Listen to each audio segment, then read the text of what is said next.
Hello, this is your host, Adam Graham, and we are bringing you a compilation of Easter episodes from our past episodes of The Amazing World of Radio, containing both cultural Easter episodes as well as those that reflect deeper spiritual themes of the season. Sit back and enjoy, and have a happy Easter.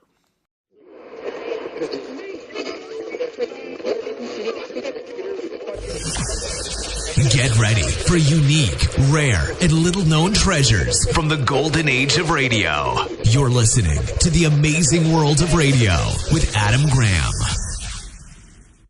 Welcome to The Amazing World of Radio. From Boise, Idaho, this is your host, Adam Graham. If you have a comment, email it to me, box13@greatdetectives.net. And welcome to the first of two Easter specials. Today we've got a special treat for you. It's a very rare kids program from the golden age of radio. It's Wormwood Forest. While it only had a 16-week run nationally over NBC, it had a much longer history where it originated on Nashville station WSM, where it began airing in 1947 and continued through 1951. And there was also a television version, again originating locally in Nashville. It was a talking animal series, with talking animals dealing with real-life situations. You can put real life in quotes. The series was created by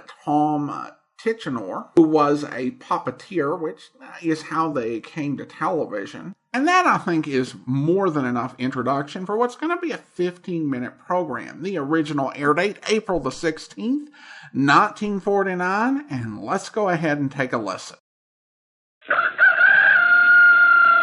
Oh boy, another day in Wormwood Forest. Hello, boys and girls. Once again, it's time for another visit with our friends down in Wormwood Forest. Hey, hey, don't run away. Listen a while, you'll want to stay. There's always lots of fun down in Wormwood Forest. Hello, everybody. This is Dippy Dwarf. Today, Frankie Frog gets a phone call that sends him hopping. So don't leave your radio. Listen to our animal show. There's always lots of fun down in Wormwood Forest. Yeah, the phone's ringing, Dippy. Shall I answer it? Hey, you might as well, Frankie Frog. It's probably for you anyway. Okay, kiddo. Hello, the Dwarf Waldorf. You want to speak to Gorgeous Frog? Yeah, just a minute. It's for Gorgeous Frog. That's you, Frankie. Me? Oh, hey, that's right. I forgot about my wrestling name. Hello, Gorgeous Frog, the newest thing in the wrestling ring speaking. Oh, hi, you fucks. What? Oh, sure thing. I'll be right over. Goodbye. Hey, what's up, Gorgeous? It's my manager, Swindler Q. Fox. He wants me to come over to the Pigs Hotel right away. Going to wrestle in the lobby of the Hominy Plaza? Oh, no. The Fox is living over there. He wants to make arrangements for my first wrestling match. Well, here, I'll open the door for you. Certainly hate to see you go. You don't have to push me. I'm going. I'm glad the Pigs Hotel is just across the road.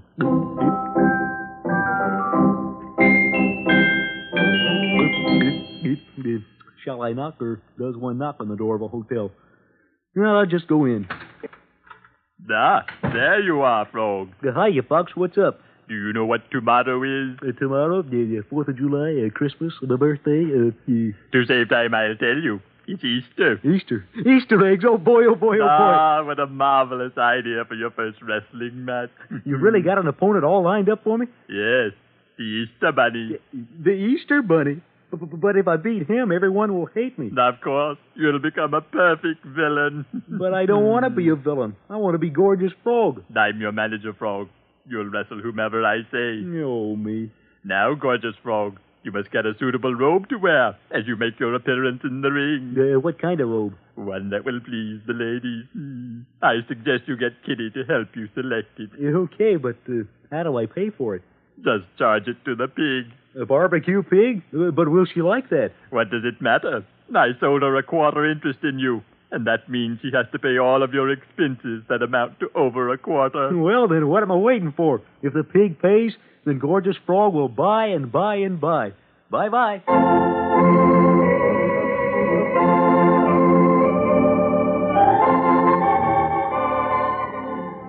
here's the old Badger residence. Susie, Skunk, and Kitty were going shopping today. Gee whiz, I hope they haven't gone already. If you're working your way through millinery school by selling bebop caps, Oh, hello, Frankie Frog. Hiya, Susie Skunk. And the name is Gorgeous Frog, remember? Oh, yes, the famous rag and bone artist. That's Grunt and Groan artist. Well, what does it matter? I haven't waxed the floors lately anyway. Won't you come in? Sure will. Is Kitty here? Oh, yes, she's in the parlor. Kitty, look who's here. A frog as I live and breathe. Hiya, Kitty, baby. It's your dream frog, Gorgeous. Oh, am I really gorgeous today? I didn't mean you. I mean me. I'm gorgeous. Oh, so you think you're more gorgeous than I am? Yeah, I didn't say that, Kitty. Oh, yes, you did, didn't he, Susie? Please, subtract me from this figuring. I'm neutral. Hey, Kitty, you put down that vase. I'll put it down on the top of your conceited head. Oh, my frog head. Oh, my face. You smashed it, Kitty. It was Frankie's fault. His head shouldn't be so hard. That's it. Put all the blame on Gorgeous Frog. There, you said it again. That's my priceless antique picture. No, Kitty, put that picture down. I'll put it down on your veiny head. No, frog head. Oh, why don't I keep my big frog mouth shut? Kitty, please don't smash anything else. It's time for my favorite radio program now. Oh, Ma Possum? Or Sadie Snake Girl Reptile? Or Lolly Baby Lobster? No. Here, I'll turn on the radio and you'll hear for yourself. There. Once again, it is the pleasure of the Pine Tree Broadcasting Company to present Hedda Hedgehog in Homemaking Can Be Charming, with Ethelbert Bobolink at the organ.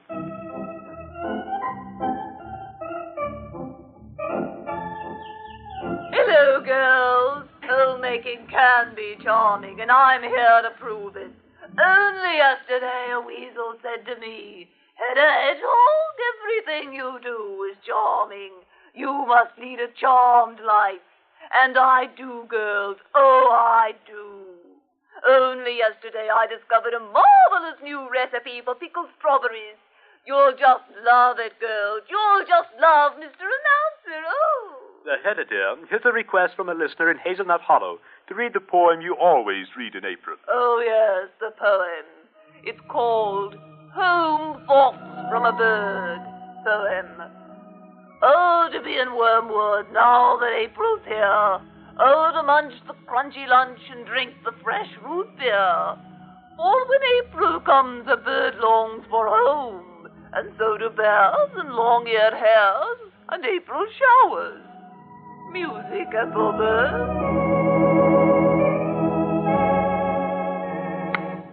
That's all for today. Yeah, that's enough. Hedda Hedgehog is so inspiring, so charming. Personally, I can take her or leave her. And speaking of leaving, Sue... Oh, it is time to leave if we hope to do any shopping. Before you go, I've got to talk to you. Oh, me? Yeah, no, Kitty. I refuse to talk to anyone who thinks he's more gorgeous than I am. But Kitty, baby, that's my wrestling name, Gorgeous Frog. Oh, so it is. Now will you listen, please, pretty kitty? Well, do you think we have time, Susie? If he'll talk fast. No, I'm a fast talker. It's this way, Kitty, baby. It's when Lucky Fox, my manager, said I need a fancy robe to impress people to climb into the ring, and he thinks you're the one helping select it. Hold on, Frog, that's too fast.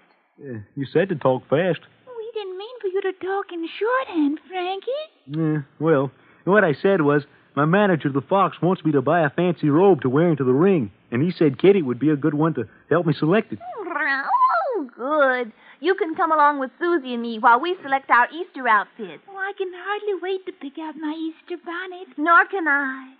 An Easter bonnet that will bring out the white of my fur and the blue of my eyes. Yeah, I can see you now, Kitty.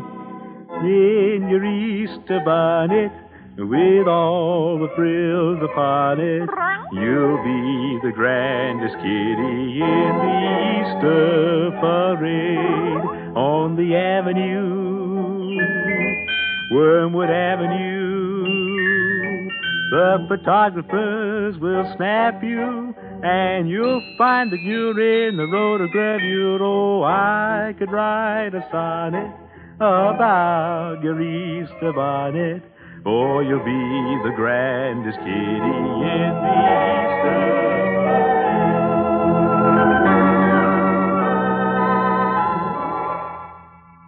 Kitty, have you selected decided a bonnet yet? No, Sue. There's so many fetching styles that I just can't decide. Well, I wish you two would hurry up and make up your minds. I've got to pick out a robe. Quiet, Frog. Oh, Sue, that's a demure little hat you're holding. Yes, I rather like this one. Oh, clerk! You, clerk! Did you call me, madam? Oh, Susie Skunky, my sweetie. Don't glug my woodchucky. Are you clerking? Yes. Circumstances have forced me into selling hats here. Then give me your opinion, Chucky. Do you think this bonnet is becoming? Do I? Why, Susie, in that Easter bonnet with all the... Woodchuck, I've already sung that song. Oh, mercy me. This is embarrassing. Why, Chucky? I don't know any other song about Easter bonnets. What about put on your Easter bonnet with all the frills upon it? Why, yes, I could sing that, wouldn't I? Row, Frankie. Yeah, kitty baby? This would be a good time to select your robe. I know exactly what you mean, kittykins. Chucky, this bonnet is the right color for me, don't you think? Indubitably, Sue. It does things for you. The bathrobe department's over this way, Frog. Now we should call me gorgeous. I refuse to call you gorgeous, even if it is your wrestling name. Well, I don't see what's wrong with calling anyone gorgeous. Nothing's wrong with it. You may call me gorgeous any time you like. Here are the bathrobes. Where's the clerk? Hey, clerk, we want some service here. But someone call me... Hey, Gerald Grasshopper. Hi. Interested in gentlemen's bathrobes? Yep, I want one to use in my wrestling profession. Oh, wrestler, huh? Yes, Grasshopper. Any suggestions for a wrestler's robe? Well, most wrestlers wear a robe that fits their name. What's your professional name, Frankie? Yeah, Gorgeous Frog. Gorgeous Frog, huh? Well, that calls for a robe embroidered with cheap imitation jewels and rhinestones and gold braid. It does? Come to think of it, Frankie, that's exactly the kind of a robe you should have. Well, if you say so, I'll buy it. Where is it? Well, naturally, we don't sell robes like that. You don't? Nope. Have to have it made up special. Can it be made here in this store, Gerald? Sure it can. Take the elevator to the 5th floor. Okay, I'll take the elevator to the 5th floor. I'm strong now that I'm a wrestler, Grasshopper. Gorgeous Frog, you're as funny as a soft-boiled Easter egg. And Grasshopper, you're as... Well, I won't say it. I'm a kitty. Come, Frog, to the elevator.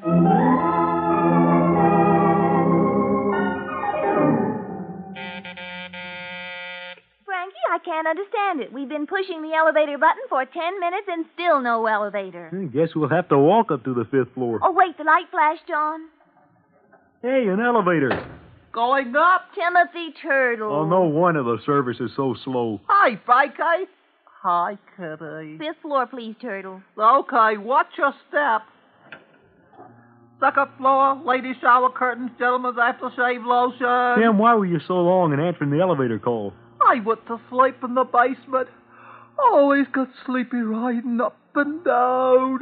3rd floor, ladies' blankets, children's coats, vests, and linoleum. We don't want the 3rd floor. Oh, that's quite all right. 4th floor, linens, curtains, furniture, and buttonholes. We want off at the 5th floor. Nothing on the 5th floor but the tailoring department. That's where we want to go. I'm going to have my wrestling robe made there. You are? Oh, you gonna wrestle Frankie? Tim, don't tell anybody, but I'm going to wrestle the Easter Bunny. You are? Say, he's quite a character. Such big Hey, you don't say big, huh? Yeah, I bet you he can Hey, take Turtle, those how do you ears know? Hey, have you seen the Easter Bunny? Sure. He's on the 5th floor right now. Hey, Kitty, let's go down. Frog, stop trembling. 5th floor, tailoring department. Come on out of the elevator, Frankie. But, Kitty. Going down. Hey, Tim, don't go down. I shut down. Oh, me shuckings. I'm stuck up here on the 5th floor. Oh, don't be so namby-pamby. You can meet the Easter Bunny and size him up. But if he's big and strong, how will I ever win a wrestling match with him? Busy. Excuse me, do you have the time? Sure, Rabbit. It's almost lunchtime. Great jumping jelly beans. I must get back to my eggs and finish painting them. Little Rabbit, are you helping the Easter Bunny? Helping him? Why, I am the Easter Bunny. Bye now. Where are my pin buttons? Kitty, you mean to say that's the Easter Bunny? Must be. And I was worried about wrestling. Oh, that little shrimp. See, Frog, your worries are silly. He'll be a pushover. You said it, Kit. Come on, let's see about my robe. Easter Bunny. What an opponent.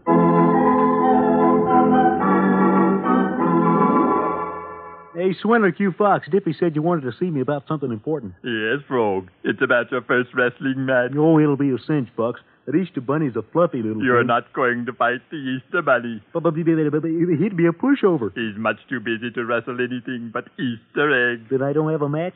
What kind of manager do you think I am, gorgeous? Oh, then you've arranged another fight for me. But of course. You're going to meet one of the finest wrestlers in the woods. Who is it? None other than Big Boy Bear, the Bone Crusher. Big Boy Bear? Oh, no. He passed out. Too bad. Folks, did the frog faint? Yes, Barbecue Pig. Aren't you going to revive him? There's no rush. The fight isn't until next week. And as long as he's unconscious, he won't be worrying about meeting Big Boy. And that, my dear, is the bare fact. Bare fact indeed. A wrestling match between a bear and a frog is something none of us should miss down in Wormwood Forest. Hey, hey, that's all today. We're so glad that you could stay. There's always lots of fun down in Wormwood Forest. And next time, things should really be exciting. Till then, this is Dippy Dwarf saying, so long. Remember next Saturday, listen to our animal play. There's always lots of fun down in Wormwood Forest. Wormwood Forest, written by Tom Titchener, has come to you from WSM in Nashville, Tennessee.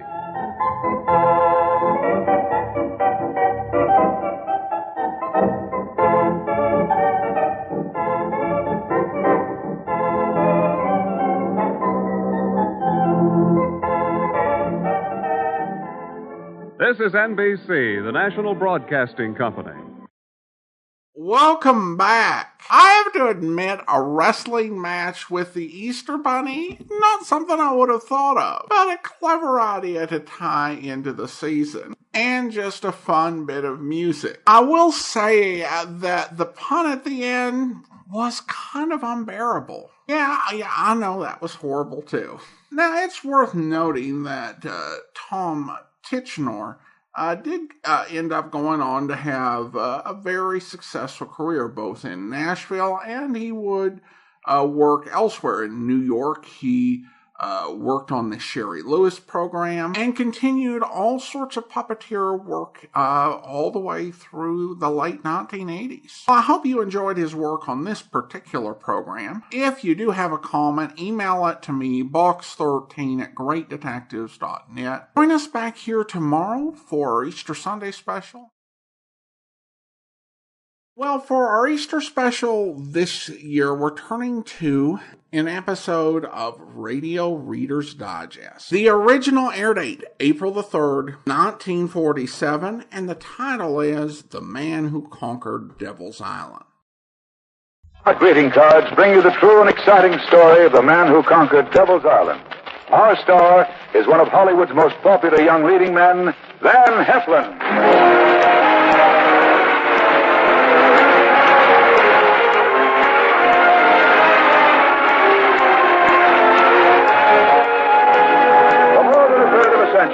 Quality has been a habit with the makers of Hallmark cards. They have the pride of craftsmen in their name, Hallmark, M-A-R-K, Hallmark. Hallmark cards are the kind of cards you can be proud to send, proud to receive. So when you want to send the very finest, look on the back for those three identifying words, a Hallmark card. Those three words, a Hallmark card, are your assurance of finest quality. They tell your friends you cared enough to send the very best.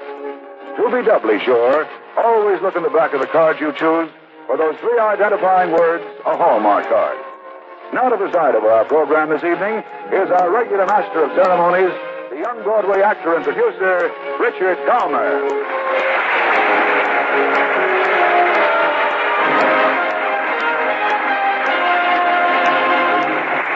Thank you, Tom Shirley, and good evening, ladies and gentlemen. There are few spots on Earth that have held the terror, the stark human suffering of Devil's Island. Tonight, we take you there in the company of a Frenchman named Charles Payon. And in the title role, the makers of Hallmark greeting cards bring you an actor whose unusual and colorful background makes him eminently suited to star in tonight's story. Besides being one of Hollywood's most talented actors, Van Heflin is an able seaman who has worked with men to whom all parts of the seven seas are home. Tonight, he takes you to the most evil spot on earth. As the makers of Hallmark greeting cards present on the Reader's Digest radio edition, Van Heflin in The Man Who Conquered Devil's Island.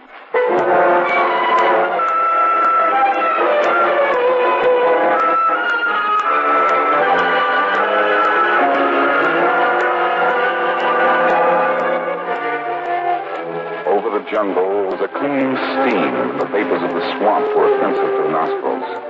There was stillness all around with a slow pulsing beat to it like the stillness of a fever-laden hospital ward.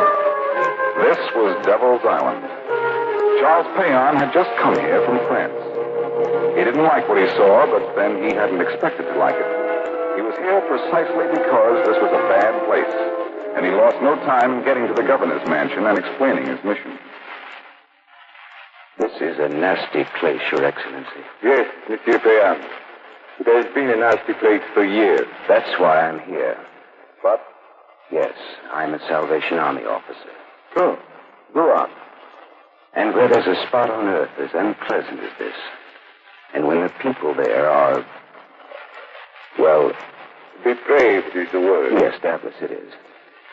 Well, when there's a spot like that and people like that, they are the business of any Salvation Army officer. And so you have made Devil's Island your business. Exactly. What are you going to do here? Clean the place up. You mean preach to the convicts? I mean clean the place up spiritually and physically. Who's going to help you? I'll find helpers. You'll have to import them from France. I'll find helpers right here. Monsieur Payan, I have used the word depraved. It describes the convicts. You won't find helpers among them. I think I will. You won't. Well, perhaps not. What about the officials? You'll learn about the officials. They don't like it here, but they make a good thing of it. I see. My advice to you is to take the next ship back to France. Thank you, Your Excellency, but I'm not taking your advice.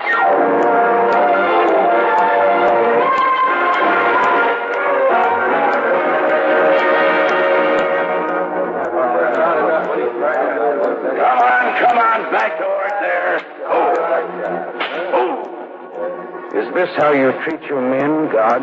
Men? Who said these beasts were men?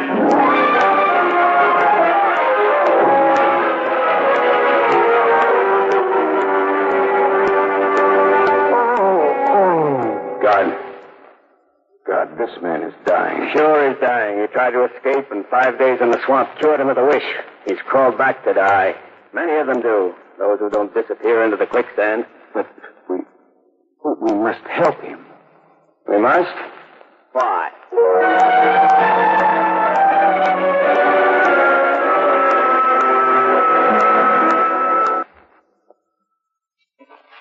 Tell me, sir, where is the chaplain of this colony? We have no chaplain. No priest? No priest. No minister? No minister. Well, then surely you must have a chapel where the men can themselves conduct services. You don't seem to understand, Mr. Payon. The convicts on Devil's Island are damned.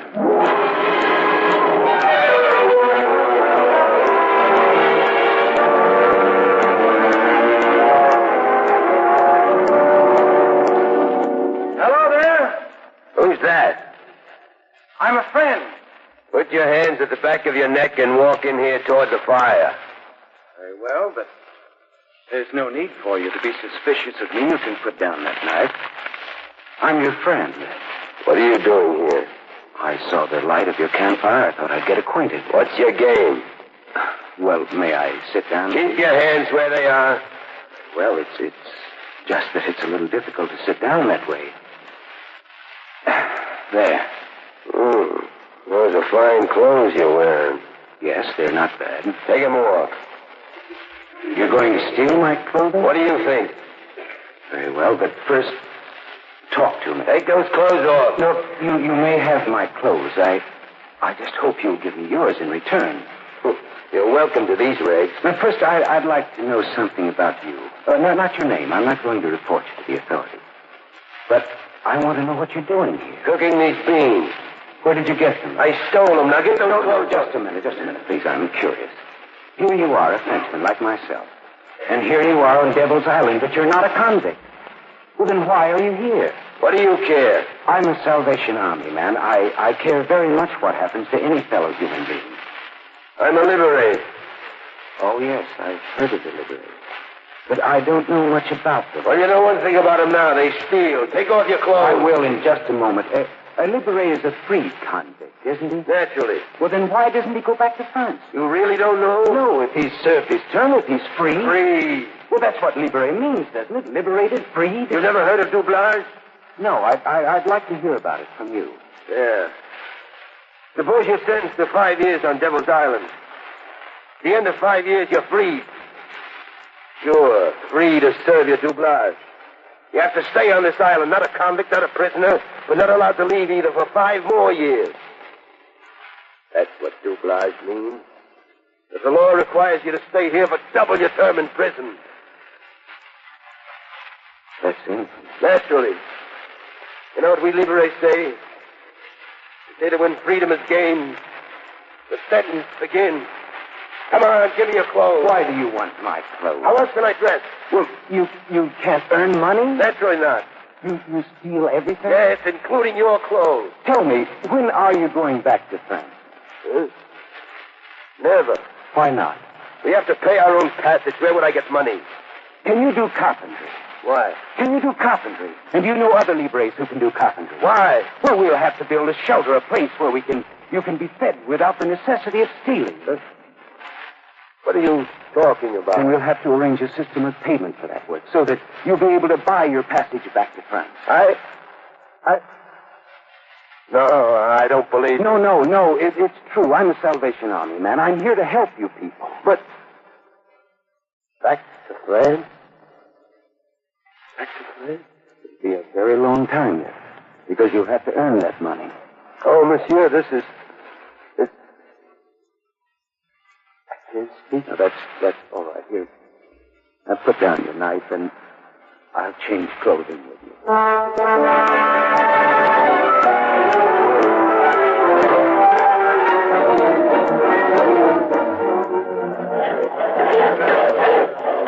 What here? Progress, Monsieur Bian? Oh, yes, great progress. I still can't believe it. Well, you'll believe it when the shelter's completely built. And that'll only be about another week.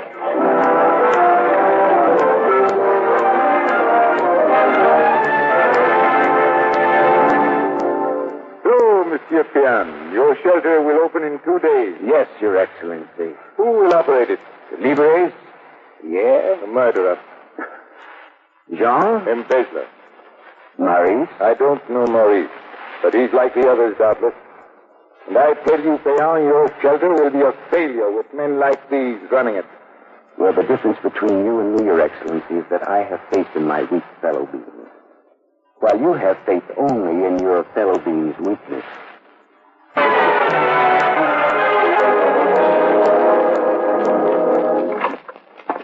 You want me, sir? Yes, Jack. Sit down. Huh? Oh. Well, thank you, sir. We may as well be informal. We may as well forget that you are the guard and I the official. All right, sir. You enjoyed beating the prisoner, Jacques? Has somebody complained? No. Yes, I know. I can always tell when you ask a question like that. Well, the prisoners have to be beaten. They're sullen. They're lazy. They're brutish. They won't work. I beat them because it's the only way to deal with them. And whoever said that, enough. Now, how much do you make from your little graft? Selling cigarettes to the prisoners for more than you pay the liberates to steal them for you. How much do you make? Who said I did that? I did. You know it's true. How much do you make? Sir, I swear I... All right, enough. Your little grafts are going to stop, Jock. And you're going to have to stop beating the prisoners. But I told you once that I'm never... Unless we stop this fellow Péan. I mean what I say. You see, Jock, as long as this talk is unofficial, I have my little grafts, too. We must stop this fellow Payon. Can you arrange it? You mean hurt him? No. I regret to say that to hurt him would only hurt us. But surely the opening of his shelter can be stopped. Which liberators are helping it? Pierre Fournier, Jean Breot, and Maurice Pommier. I know them. All right. But I'll need money. For what? Why, for liquor, sir.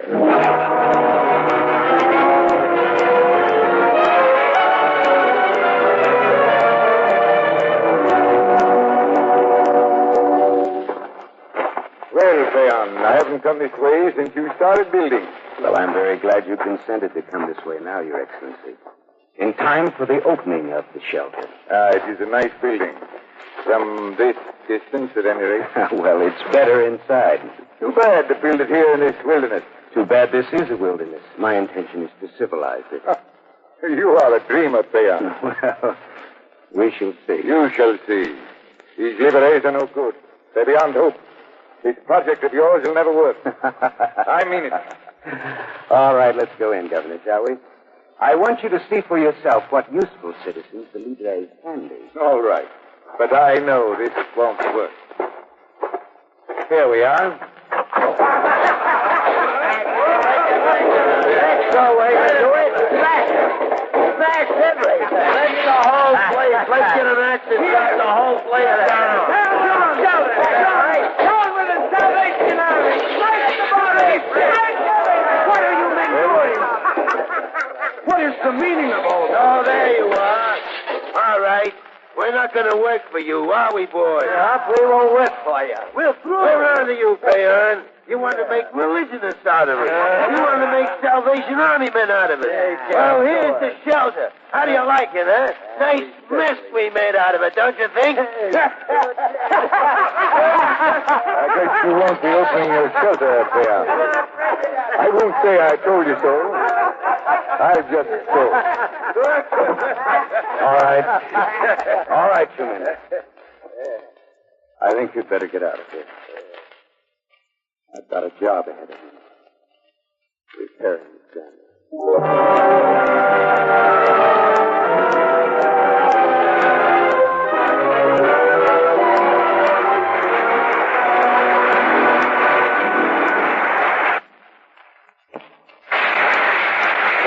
Just a moment of tonight's drama by Hallmark read from the pages of America's favorite magazine. Now, here's Dick Calmer. You know, Easter is one of the nicest times of the year to remember friends and loved ones. And one of the nicest ways to remember them is with Hallmark cards. There's a Hallmark Easter card that says just what you want to say the way you want to say it. And there's one that is just right for everyone you know. You'll find Hallmark Easter cards that express the deep spiritual joy of Easter, fond messages of affection, or a cheery hello, and there are always those gay cutout Easter bunnies and other Easter favorites for the children. Yes, Easter is just 3 short days away, so stop in at your Hallmark dealers tomorrow. You'll find a regular Easter parade of Hallmark cards, for remember, it means so much more when you send a Hallmark card. You see, for more than a third of a century, quality has been a habit with the makers of Hallmark cards. That's why, on Easter, as always, discriminating folks look on the back of the cards they send and receive for the 3 identifying words, a Hallmark card. Those 3 words, a Hallmark card, are your assurance of finest quality. They tell your friends you cared enough to send the very best.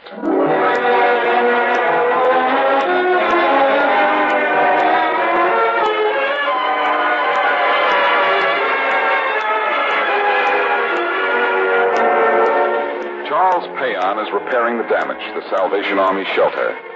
But he has left the door to the shelter wide open. And as he hammers the furniture back into shape, a man comes in.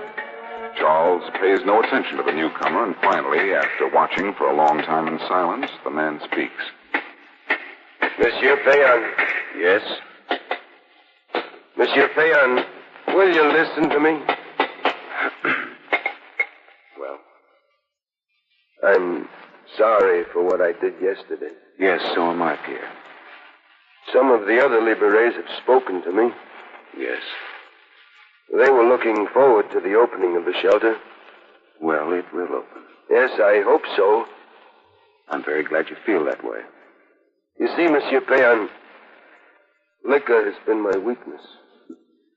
After yesterday, I don't doubt that.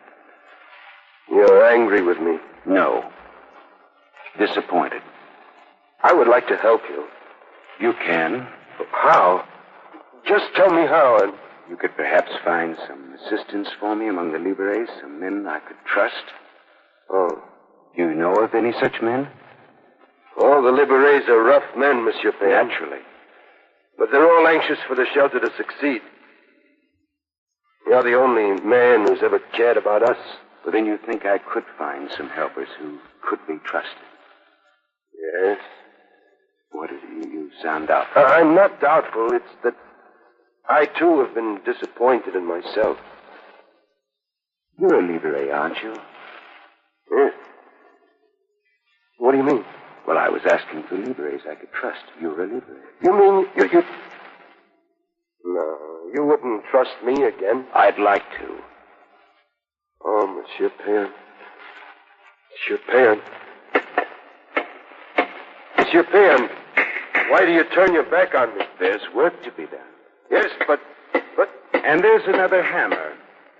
Here. Oh? Give me that hammer.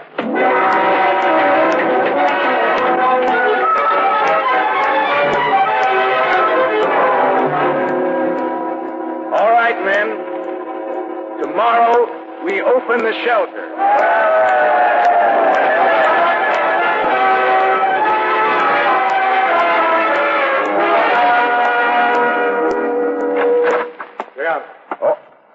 Oh, Your Excellency, please come in.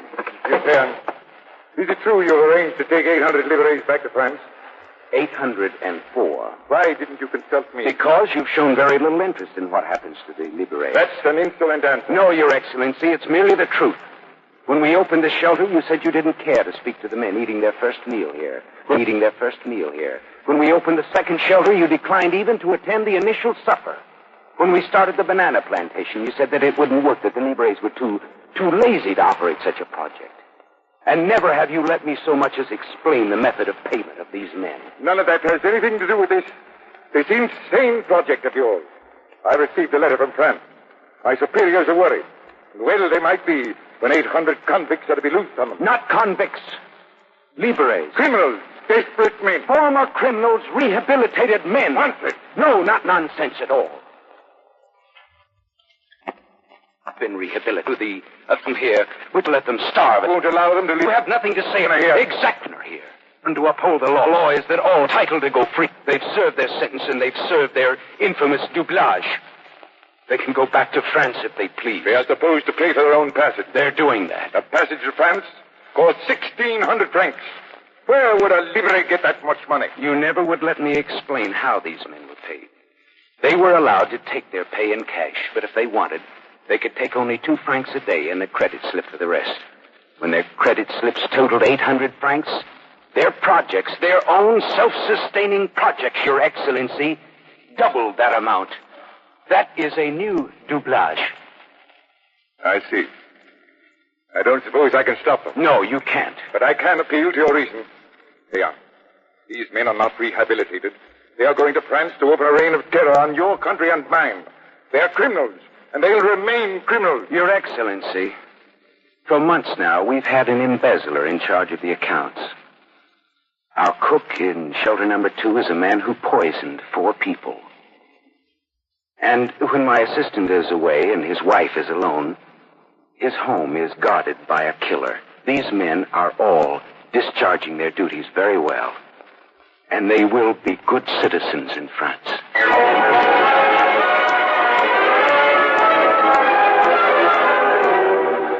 Hundreds of ex-convicts from Devil's Island land at Cherbourg. Salvation Army official brings back horde of criminals. This newspaper predicts a crime wave such as France has not had before in all her history.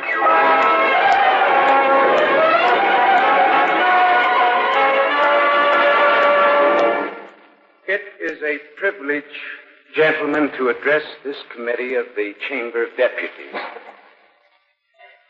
It is 1 month since the Libres from Devil's Island set foot once again on French soil.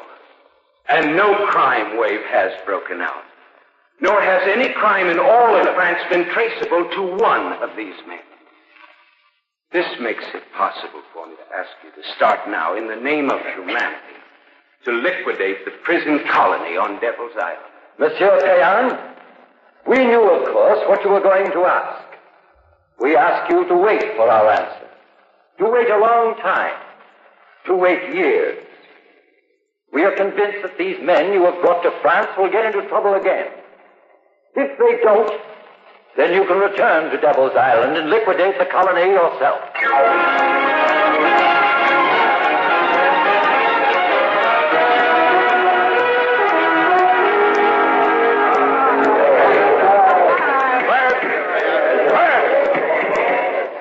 Libres of Devil's Island, you are waiting to cheer a man who has come back to this colony with an important announcement for all of us. Well, cheer then. Monsieur Charles Payan.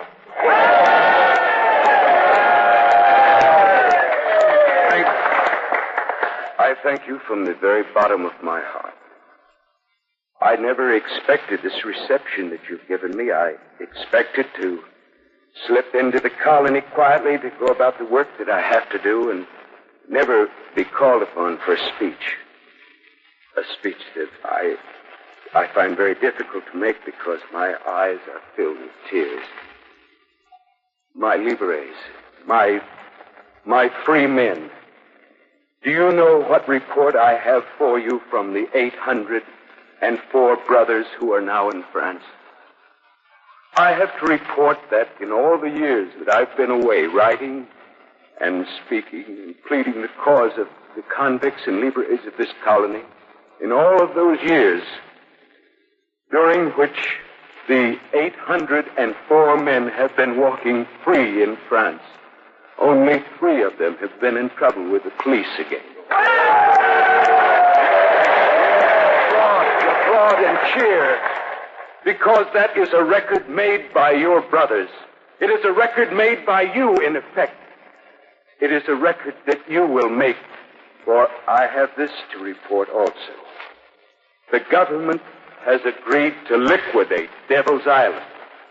I am in charge of that liquidation. You will all return to France. I have said all that I have to say, and I'm very tired, but I'm very happy. And now that you are about to receive a rebirth, I can only feel how fitting it is that this meeting should take place on Easter Sunday.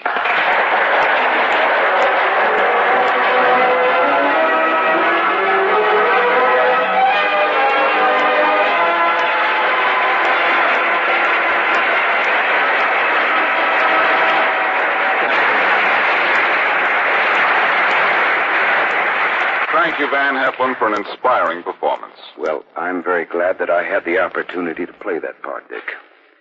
That's a story that's certainly appropriate to Easter. It's just 1 year ago that Devil's Island was actually liquidated. You wonder what Charles Payan had that could make him do so much. Well, I think I know. I found it in something that I'd read recently in the Reader's Digest. Something that could be well written with the greetings on those Hallmark Easter cards. What was it, man? It was from an article by Bruce Barton called Yardstick of the Spirit. Will you read it for us? Yes, I'd be glad to. The sentence in the Bible, which can do most for the spirit of man these days, is the saying of Jesus, I have compassion on the multitude. Compassion is not pity. It is fellowship in feeling, an outgoing of sympathy that shares another's burden. Trust in God and do something. Today, as never before, we must tend the small wicks of personal compassion in our hearts. else the light of 2,000 years may be extinguished.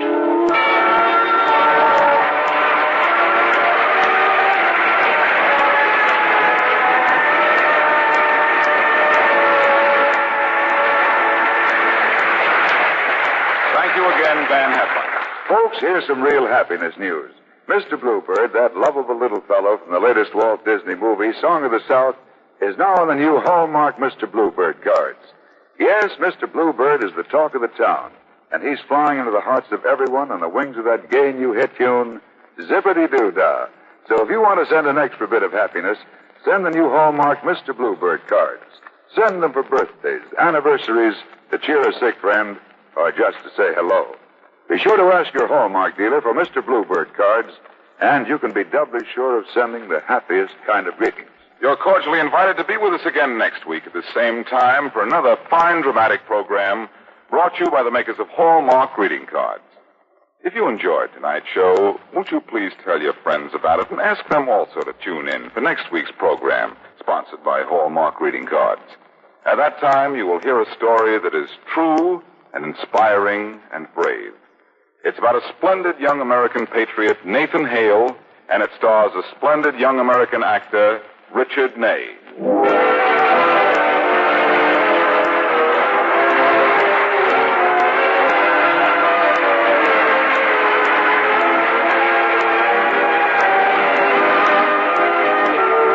Van Heflin appeared by arrangement with Metro-Goldwyn-Mayer, producers of Sea Press.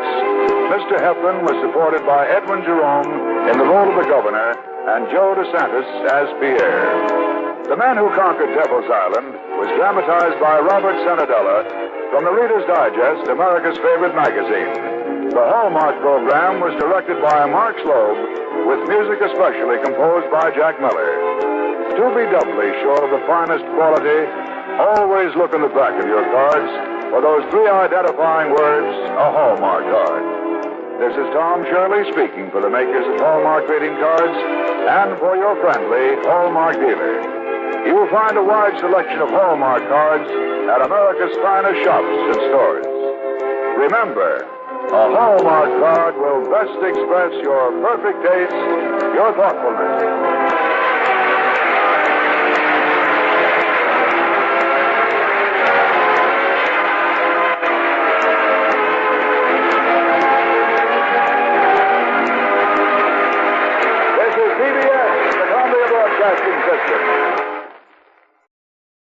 Welcome back. I actually heard this episode back when we were doing the adventures of Philip Marlowe, some newly circulating episodes, and I was looking for programs that featured Van Heflin to play as extras on the Great Detectives of Old Time Radio app. But when I heard this, I realized this would be such a great program for Easter. It's such an incredible story of courage and faith, and someone who just worked tirelessly on the behalf of people the rest of the world really did not care all that much about. It's just such a beautiful story of compassion. Now, my great disappointment is that the sound quality is not the greatest, and that is a shame. I really would love a set of radio Reader's Digest programs that really sounded good, and I can't find them anywhere. This is passable, but it'd be so nice to listen where there aren't little audio distortions that kind of distract. Well, I hope you have enjoyed this episode and had a wonderful Easter.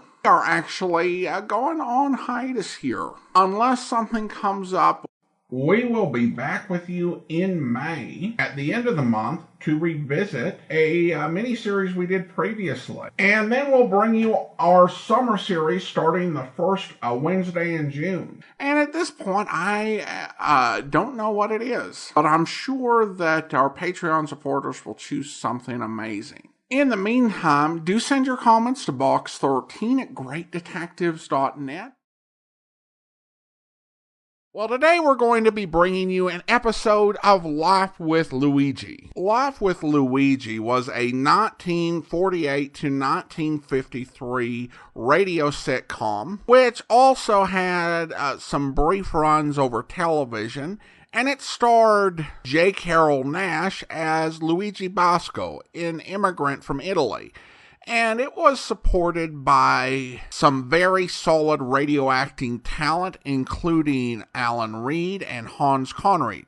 The series is set in Chicago, even though it originated in Hollwyood. Today's episode originally aired April the 8th of 1952, and the title is Easter Birthday Party.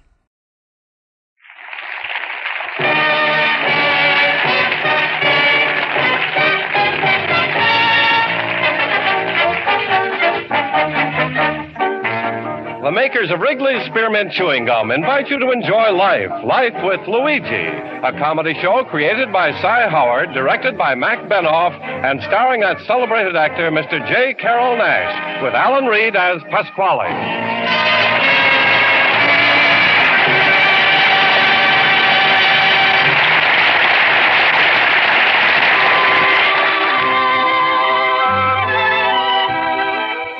Friends, the makers of Wrigley's Spearmint Chewing Gum are glad to bring you Life with Luigi because they feel it's a friendly, good-natured show that offers you relaxation and enjoyment. And you know, Wrigley's Spearmint Chewing Gum offers you relaxation and enjoyment, too. It's pleasant to chew on a smooth piece of Wrigley's Spearmint, whether you're working, shopping, listening to your radio, or doing just about anything. Wrigley's Spearmint Gum tastes good, it's refreshing, and the good, easy chewing gives you comfort and satisfaction.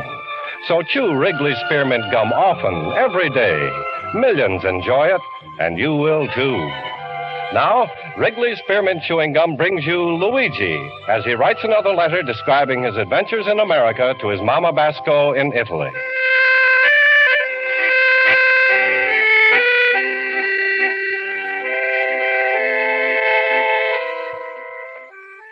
Dear Mammy, there's one thing I'm crazy about, and that's the holidays in America. There's one noisy holiday here, Mamma Mia. It's the 4th of July, which is celebrate America's independence from England. That's right, Mamma Mia. England is once owned America, but she's not going to keep up with the payments. But right now is a double holiday, Easter and Rose's birthday. Who want to know bigger secret, Mamma Mia? I'm going to save up $40 since January, and this Sunday, I'm going to make a big Easter dinner and invite all of my school friends, and a Pasquale and a Rosa. You see, this dinner is also going to be a surprise party for us. And don't ask me, Mamma Mia, how old she is. When I'm asking Pasquale, he says she's almost 30, but when I'm looking around her middle, I think she's almost 60. And I'm going to buy Rose a beautiful birthday present to surprise her. And with the rest of the money, I'm going to buy enough for food for everybody so they should bust. But right now, Mamma Mia, I'm going to my night school and invite all of my friends to my Easter dinner. I'm going to hardly wait to tell them.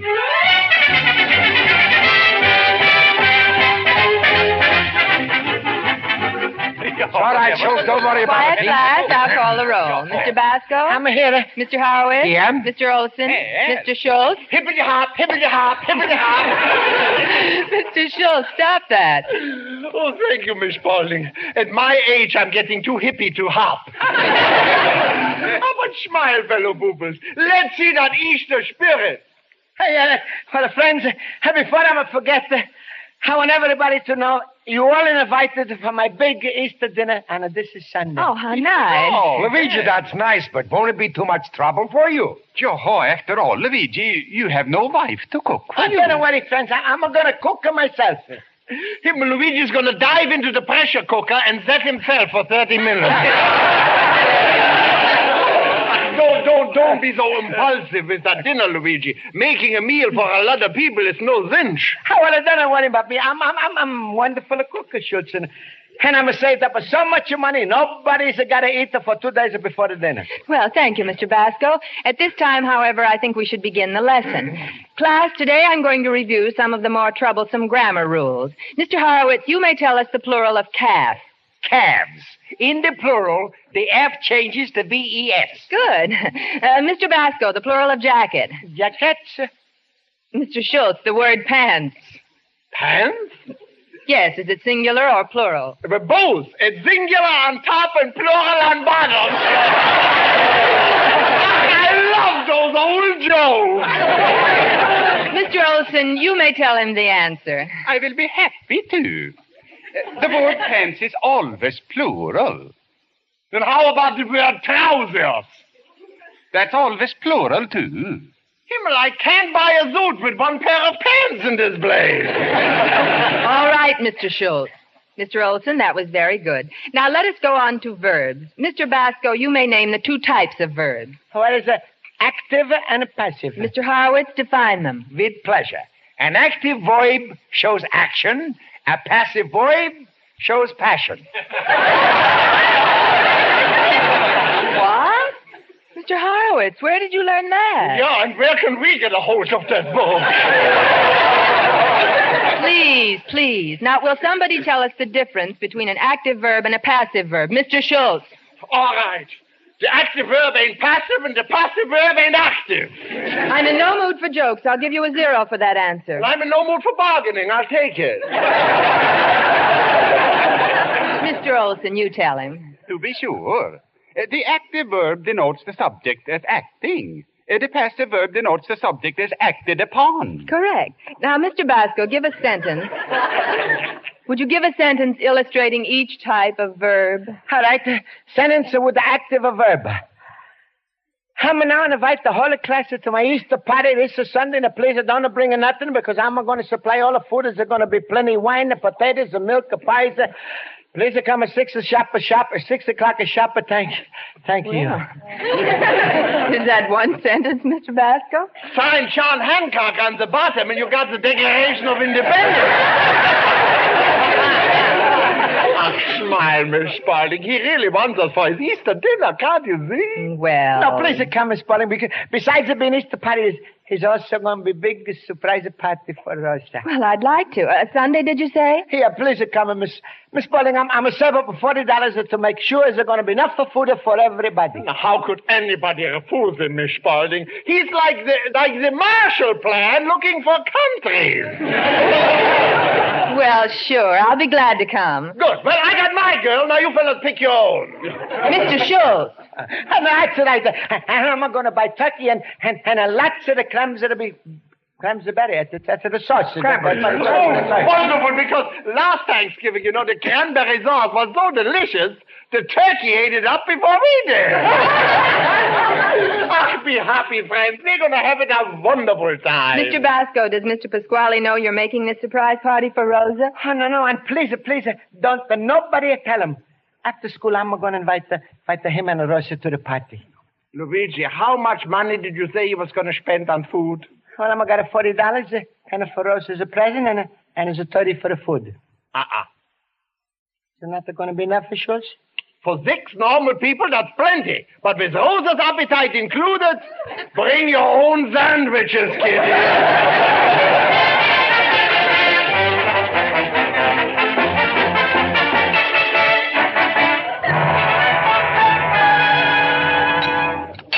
Rosa, stop eating and pay attention. All right, Papa. Now, look, baby, I don't want you should invite anybody to your birthday party. It's just for Luigi. You mean I can't come, Papa? Oh, stop. I mean, Luigi's going to be the only guest. Oh. And can you guess why Luigi's going to be the only one invited, my daughter? Sure. Then there'll be more cake for us. Yes. No! And don't do what you did the last year's birthday cake when you ate up all the candles. Look, Bambina, I want you to dress up special and nice for your party, eh? Wear that black, shiny dress that makes you look as skinny, eh? Oh, Papa, can't I wear my Mexican skirt? That makes me look skinny, don't it? Makes you look like a Mexico. What a nice and romantical parties are going to be. Just the three of us. And after a while, I'm going to tiptoe out and go to the movies. Oh! What's the matter? What are you bellyaching about? I want to see the picture, too. Look, go on and hide. Luigi's a coming. Go in the kitchen before you spoil everything. All right. Hello, Pasquale. Hello, little pumpkin head. How was the schooling today? Oh, it was pretty good. Hey, your heads are getting bigger. Huh? Luigi, I bet your brain must have gained 10 or 12 pounds since you started pushing education inside. No, Pasquale, I'm coming to invite you to big Easter dinner that I'm giving this Sunday. Huh? Luigi, that's a funny thing, but I was going to invite you to a party this Sunday. You? What? Who else you invited, Pasquale? Just to you. Pasquale, what do you talk about? Hey, no, you got to come to my party. I'm invited lots of people. I don't care. You got to come to mine. No, Pasquale, the whole thing is crazy. Hey, you got to come to my party. No, you must come to my party. No, wait a minute, Pasquale, because I'm already invited all of my school friends and Miss Spalding too, and we're going to have a big Easter dinner all together. Big dinner with everybody. I wanted just the three of us. Yeah, but are you going to be there, Pasquale? Well, in fact, Hey, look, I'm saved for 3 months for this party, Pasquale, and I'm got $40 of cash. I don't care if $40, huh? Yeah. Let me see the money. Yeah, sure, here. Look. Hey, let me hold them, eh? That's all right, the $40. Well, thanks, Luigi. This pays for last December's rent. Oh, no, Pasquale, you can't. No, Pasquale, I'm a promise to pay you everything I'm owing you. Sorry, Luigi, I'm sorry. In the landlords' union, we got a very strict rule. The NTG. NTG, what's that? No trust for greenhorns. No, but Pasquale, how am I going to pay for my Easter dinner? What am I going to tell all of my friends? Tell them whatever you want to tell them. Tell them you're not a Democrat or a Republican. Are you a man or without a party?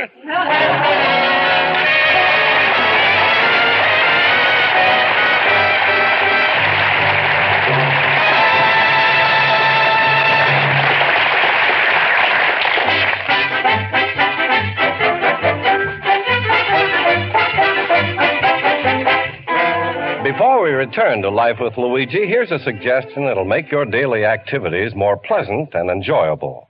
Carry a package of delicious Wrigley's Spearmint Gum with you. Chew a stick from time to time.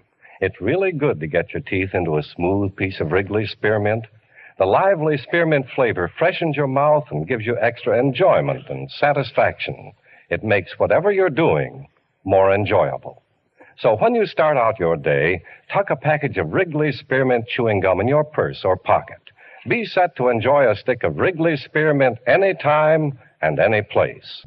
Get a few packages of refreshing, delicious Wrigley's Spearmint Chewing Gum. Now let's turn to page 2 of Luigi Basco's letter to his mother in Italy.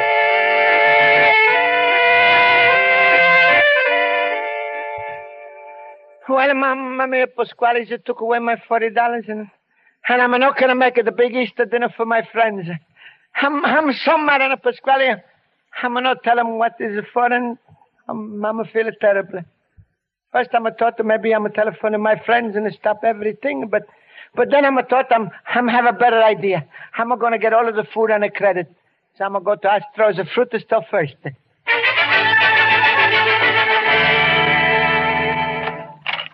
Oh, hello, Astra. You mind if I'm going to get some fruit from you? On a credit? For you, Luigi, anytime. Here, have an apple. Oh, apple. Well, now I'm like to make up the order. Order? Oh, okay, what is it? Well, I'm like 10 pineapples, 15 grapes, 8 pears, 6 dozen bananas, and 12 nuts. Hey, what are you doing, Luigi? Making a Tarzan picture? I don't mind giving you credit on fruit if you're hungry, but when you start throwing parties for the zoo... Oh, Astra, I'm not making a party for the zoo, Astra. I'm making a bigger party for my friends. I'm sorry, Luigi. For parties, I got no credit. After all, I'm running this fruit market for profits. You think bananas and oranges and apples grow on trees?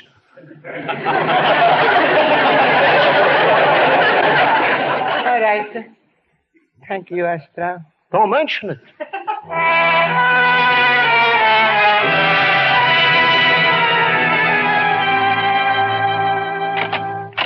Hello, Mr. Warner.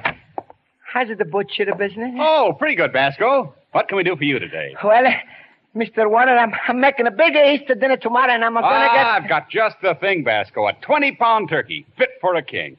Isn't that nice? That's a beautiful... I'll go ahead and charge it. Oh, I'm sorry, Basco. That's against company rules. But if you're short on cash, I'll be glad to okay your check. That's no good. My check is short on the cashier, too. I'm sorry, Basco. I'm more sorry than you.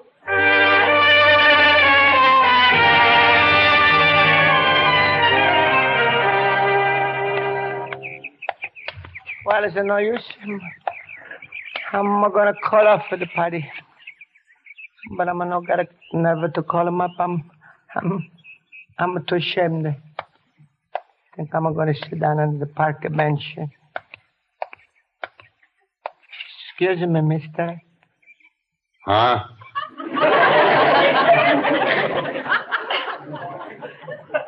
You mind if I'm going to sit down next to you? Be my guest. Thank you. Thank you. Mama, me what I'm sure to do. Call off for the party. No call off. Call off. No call off. Call him off. Would you like a daisy friend to help you make up your mind? Excuse me. I'm talking to myself. You ever talking to yourself? Oh, brother, don't remind me. What's your trouble? Drink? Uh-huh. How do you know? I could tell. We're the same type. Soft inside. No willpower. Well, tell me about it. Well, it's not only drinks, but it's also food and a fruit. Huh? Yeah, and a birthday cake and a present and no nuts. What? Look, friend, maybe you better talk to yourself. No, please, help me. I'm always to save up my money for a party for my friends, but then if somebody's to take it away, I'm got nothing to feed them, and I'm ashamed to call them up and tell them about it. Did you say they was your friends? Uh-huh. Then your problem is solved. What? Because a friend is a friend. True blue to the end. Food or no food. I know. Because I had a friend. My mother. She never fed me, never gave me no food. But still, I was her friend. That was you, Mamma Mia. That's right. Mother! Wherever you are, I want you to know we're still friends. I ain't changed at all. I'm still hungry. Go, friend, go. Give your party, invite your friends, say nothing, and they'll enjoy themselves with friendship. Oh, thank you. Yeah. Oh, thank you. You're making me feel good all over. And I'm going to back it out to my antique shop, fix it up nice and pretty, and then goodbye. Give my regards to you, Mom. Thanks, friend. Oh. Hey, look, maybe you want to come to my party, too? Are you kidding? You ain't got nothing to eat.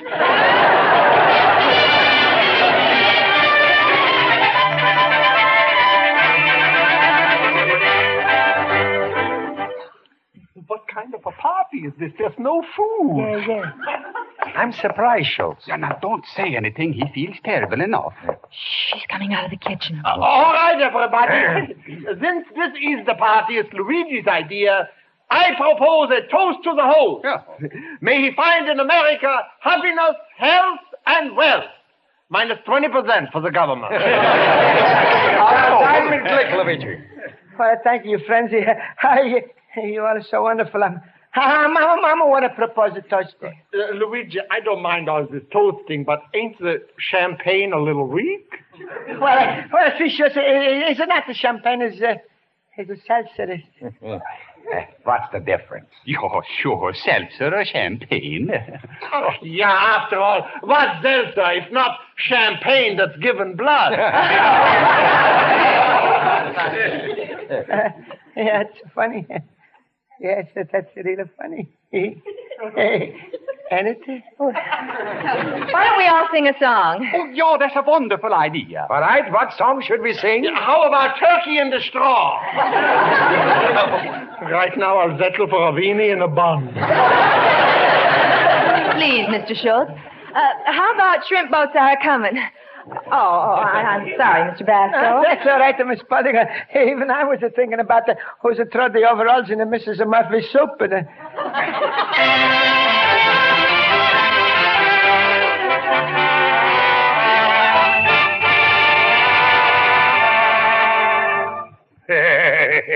Rosa, today we're teaching Luigi a big lesson. His friends came for a feast, and they're going to have a fast. Papa, everybody's singing over there. You think Luigi got food someplace? This I better investigate. Watch the restaurant, Rosa. Stubborn little cabbage puss.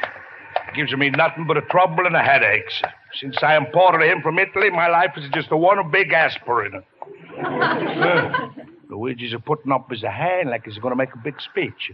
I better open up the door a little. Francis, isn't I used to pretend that we all are having a lot of fun? I'm going to tell you something. I'm going to make a confession. Never mind the confession. Bring on the food. That's the trouble, Schultz. I'm not got enough food. Luigi, you're joking, huh? That Luigi, he's pulling our leg. The way I feel now, if he pulled my leg, my stomach would drop out.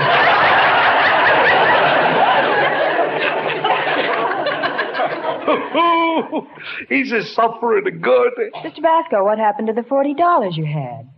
Pasquale took it for the rent money. Sure. Bye, tell us. No, please. I'm not want to talk about it. But, Mr. Basco, didn't you tell Mr. Pasquale that this party was to be a surprise birthday celebration for his daughter? What? Well, no, Miss Pudding, he's hurt to me so much, I don't even want to tell him. Huh? Now I got no food and no birthday cake for us and no present. Oh, I could kill that Pasquale.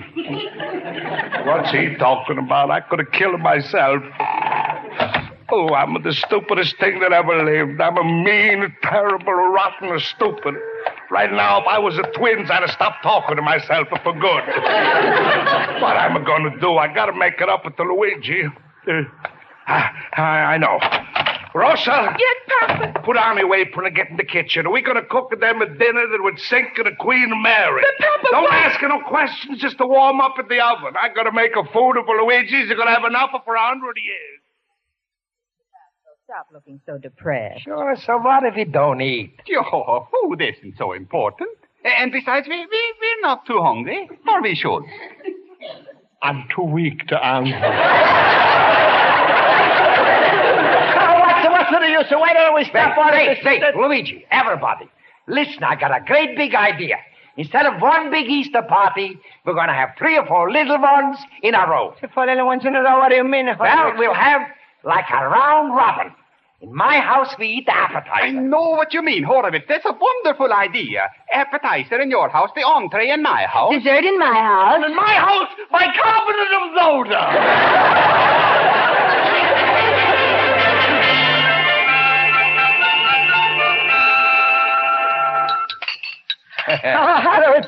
How am I going to thank you for such a wonderful idea? Luigi, I'm the happiest man in the world. I thought of it. Go ahead, eat. Yeah, but that's the dishes. What do you call it? It's called a Vorspice. Chopped liver. It's very tasty, Mr. Horowitz. What is your wife's recipe? Sorry, Miss Spaulding. That's an international secret.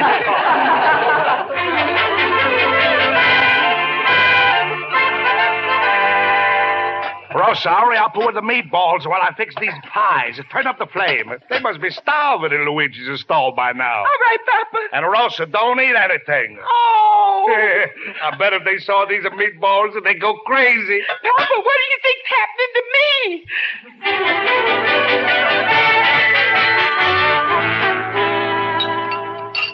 Mr. Schultz, this turkey is wonderful. Oh, they were superb. A gourmet's delight. Very good, Schultz. Very good. Yeah, I made it so much I think I'm going to bust it. So what's a happy explosion between friends?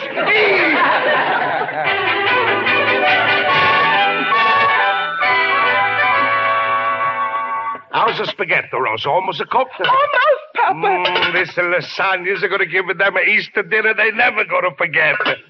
Rosa, stop looking that way at the pizza. But, Papa, I'm starving. Rosa, listen. Right next door is 5 starving people who are waiting for all this food, and we owe Luigi a lot for the wrong we did to him. Besides, Rosa, why you keep looking at me so funny? I can't help it, Papa. I'm so hungry you look to me like one big meatball.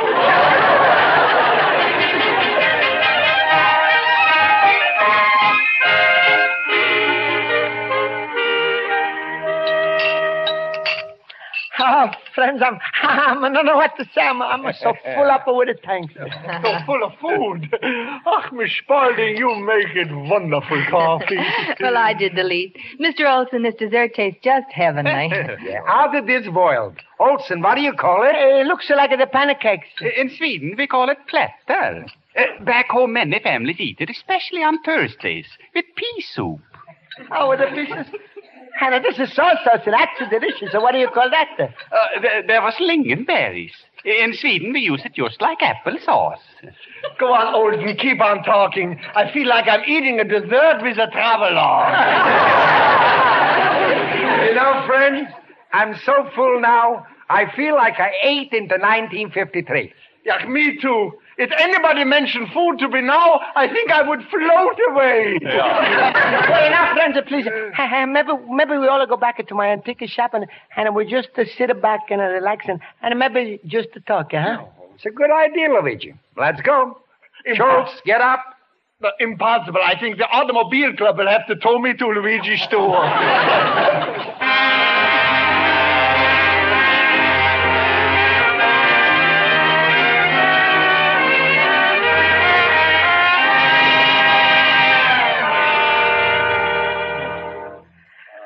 Is it just so nice to sit down here and rest, huh? Oh, Joe. Friends?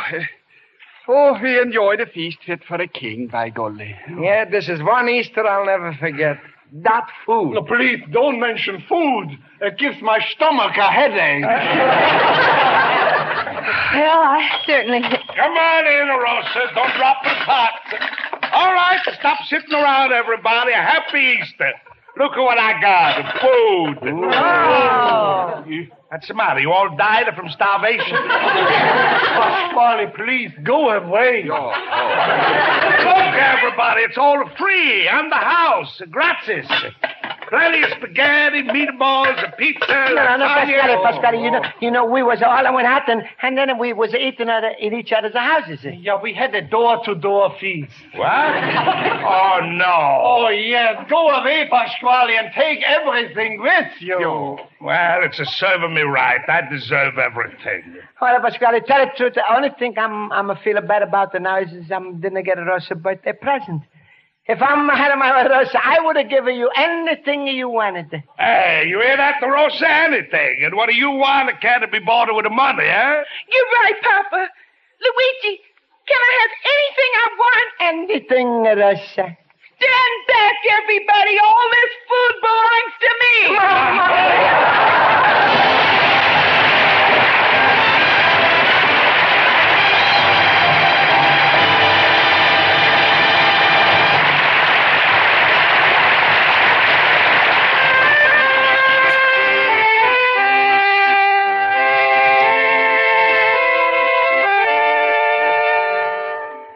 Well, Mamma mia, we had a wonderful feast this Easter, and after all, even Rosa's got a big birthday present.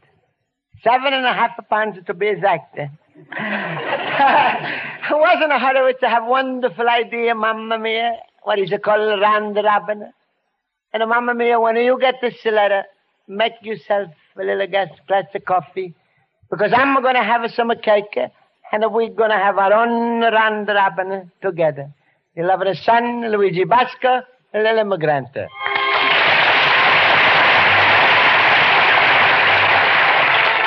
Friends, the makers of Wrigley's Spearmint Chewing Gum hope you enjoyed tonight's episode of Life with Luigi. And they want to remind you that chewing Wrigley's Spearmint Gum is an inexpensive, enjoyable way to sweeten your breath and help keep your mouth feeling fresh and clean. You see, Wrigley's Spearmint Gum is made to give you real, long-lasting chewing enjoyment. It's smooth and good to chew on. The flavor is delicious and satisfying. And at the same time, it's a long-lasting aid to pleasant mouth freshness. So chew a few sticks of Wrigley's Spearmint every day, as millions do. See how good it makes your mouth feel, and see how enjoyable that pleasant chewing is. Get a few packages of Wrigley's Spearmint Chewing Gum. Healthful, refreshing, delicious. The makers of Wrigley's Spearmint Chewing Gum invite you to be sure to listen next week at this time when Luigi Basco writes another letter to his Mama Basco in Italy. Life with Luigi is a Cy Howard production. Pat Burton is associate producer. The script is written by Mac Benoff and Lou Derman and directed by Mr. Benoff. This is the CBS Radio Network.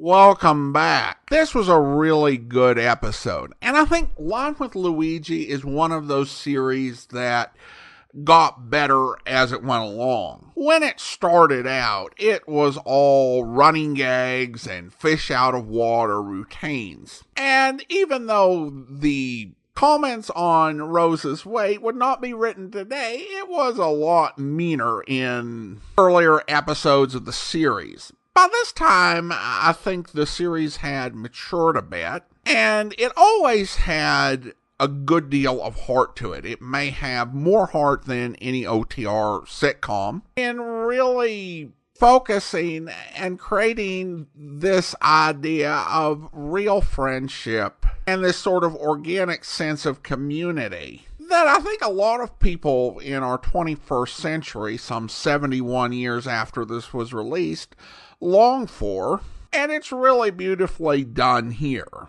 I mean, Luigi tried his best, but things didn't work out, so his friends pitched in. They worked together, and at the end of the day, they managed to have a really good time, rather than people just kind of picking on Luigi for not being able to come through when it was just beyond his control. And that, plus a good grammar lesson for all of those who needed it, I think it makes it a solid lesson. Now, you will note that I kind of am trying to do something different with the opening, because unlike with the great detectives of old-time radio, I actually have somebody introducing me, and and on most episodes, I've been repeating that information. So, and I'll still repeat my name. I would just seem unnatural not to say my name and say hello and who I am, even though you're told who I was. But I'm trying to shorten that down a little. So hopefully that won't be too painful. But yeah, there was a slight difference in the introduction. But that will do it for today. Join us back here tomorrow for our final Easter special.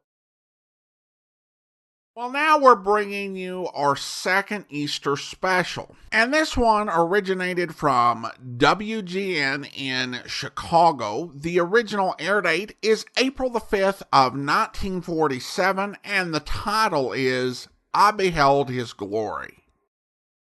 As its contribution to the commemoration of Easter 1947, WGN presents Everett Clark in I Beheld His Glory.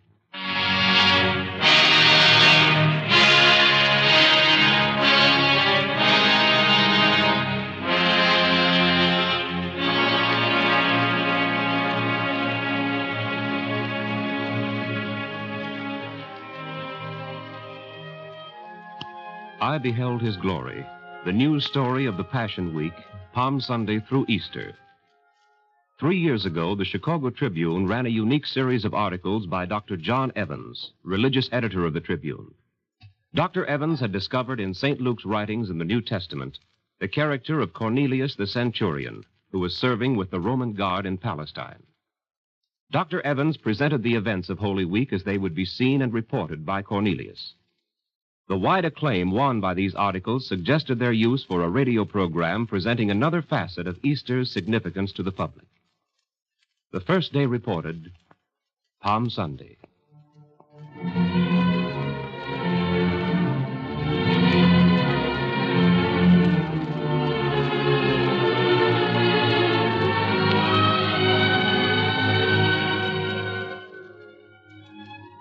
Our journey up to Jerusalem for the feast of the Passover in the company of Herod, Rome's puppet ruler of Galilee and Perea, was uneventful. As military aide to this ruler, it was my duty to clear a way through throngs en route to the feast, and I felt I had succeeded. We departed 4 days ago from Tiberias, Herod's capital on the Sea of Galilee, and proceeded southward through Perea, east of the Jordan River. The sun is warm, and the rainy season is about over. Farmers are making ready for the barley harvest in lowlands. With the Passover only 6 days away, they must hasten with their harvest, because they must present the first tenth of the crop to the temple before the feast. Else they will find trouble and delays in marketing the balance. At present, Judea is ruled by Pontius Pilate, a Roman military governor whose title is procurator. He has made many mistakes during the 4 years of his rule, but despite his unpopularity with the people generally, he manages to keep the peace and to get along with those temple authorities who are his stooges. But King Herod and Pilate are at outs, largely because Herod hates anything Roman and Pilate hates anything Judean. Herod's attitude is not surprising, because years ago Rome washed out of his princedom nearly all authority inherited from his father and reduced his power to that of tetrarch, which is his official designation in Rome. The elevation of Caiaphas to the high priesthood by a predecessor of Pilate's a decade ago was a scandalous affair. Annas, father-in-law of Caiaphas, still boss of the temple hierarchy, was then the high priest. But because he would not give in to Roman demands, the military governor threw him out and named Caiaphas in his place. Caiaphas' appointment was unpopular from the start, and it is probable that most Judeans still regard Annas as the high priest. Thus, if the political scene is a mess in Judea, the religious situation is not much better. And now comes the crisis, a crowded Passover season. Vengefully foreseeing Pilate's troubles during the week, Herod had sought more and more speed through the lower faultlands. As higher country was reached and Bethany passed, I had increasing trouble in clearing a way through the crowds. Finally, just below the ascent of the east portal of Jerusalem, known as the Gate of the Lily, we appeared to be stalled. A vast throng had surged down from the city, singing a joyous welcome to another group which was proceeding toward the city. When the two met and refused to give way to Herod, I dismounted and forced my way into the crowd to find the cause of the demonstration. This I soon learned, for all hallelujahs were for one who was mounted on a donkey. Palms were waved over his head, and flowers and bright garments are strewn in his way. Hailing him as the new king, the son of David, the entire throng then struck up a chant beginning with the ancient word, Hosanna, save us now. Save us now. Blessed is he who comes in the name of the Lord. Blessed is the approaching kingdom of our father David. Save us in the heights of heaven. Pressing closer, it startled me to see who was receiving the regal welcome as one anointed of the Lord. It was that strange young man of Nazareth, of whom I had heard much in Galilee. Although I never had actually met the young man, I had heard him speak in the new synagogue where I was always welcome, Roman that I am. On pressing closer to the center of the crowd, I was amazed to discover that Joanna, wife of Chuza, steward of Herod's household, was in the young man's attendant group. Also that street woman of Magdala, Mary, as well as a number of fisher folk I had seen with him in Galilee.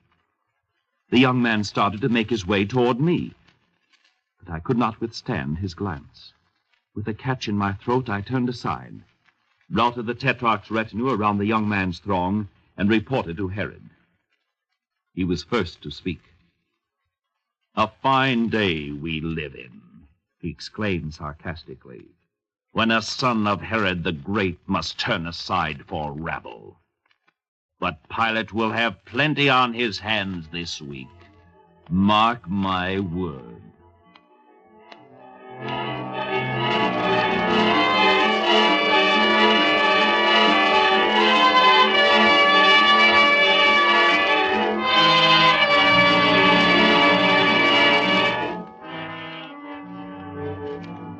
Cornelius and his servant Demetrius take up their quarters in one of the old castles in Jerusalem. The evening is uneventful, and Cornelius resumes his report with Monday, describing the political unrest in Palestine during this feast of the Passover 1914 years ago. The city of Jerusalem is overrun by pilgrims from everywhere, and money gushes over tradesmen's counters. Were it not for its pilgrim trade, Jerusalem would soon have grass growing in its crooked, narrow streets. It was with mixed feeling this afternoon that I crossed the stone bridge over the ravine toward the temple for the sacrifices. Missing was the kindly synagogue greeting as I entered the temple's outer court. Before me was a raucous scene. Throngs seethed through the court, bargaining and haggling for the purchase of sacrificial animals. Scores of priests were making ready for the ritual slaughter of the creatures which previously had been certified for sacrifices by the hierarchy. Lambs, bullocks, and turtle doves were confined to pens around the booths of concession operators. Brisk also was the sale of sacrificial oil, meal, wine, and incense. Prices for these sacrificial items soared as high as the traffic would bear, far above other markets in the city. Moreover, exchange rates for temple coinage necessary for sacrificial purchases are outrageous, and no attention is paid to the protests against those who control the temple monopoly. That monopoly is protected by Roman arms under agreements between Rome and the Judean National Council, the political Sanhedrin. All this traffic and commotion within the temple precincts was the cause of the universal dismay among the people over the present temple administration and its Rome-appointed high priest. A sudden outcry pierced the din. It was as though a hurricane had struck. Booths toppled, lambs scurried here and there. Doves took to wing, and temple shekels clattered on the pavement. Concession operators clutched for their possessions amid milling pilgrims. At first, struck rigid by the swift outbreak, Demetrius and I drew our swords, seeking cause of the uproar. A figure dashed across the pavement, swinging a lash on the backs of concessionaires, smashing booths and overturning money-changing tables. As I rushed toward this person, a strange, tense calm fell with the same suddenness with which the bedlam had begun. Standing there, confronting the throng which had frozen in its tracks, face ashen in anger, lash in one hand, the other raised high as though he would still a storm, was that young man of Nazareth. His voice rang out in the stillness. "Is it not written, 'My house shall be a house of prayer for all the nations'? But you have made it a den of thieves."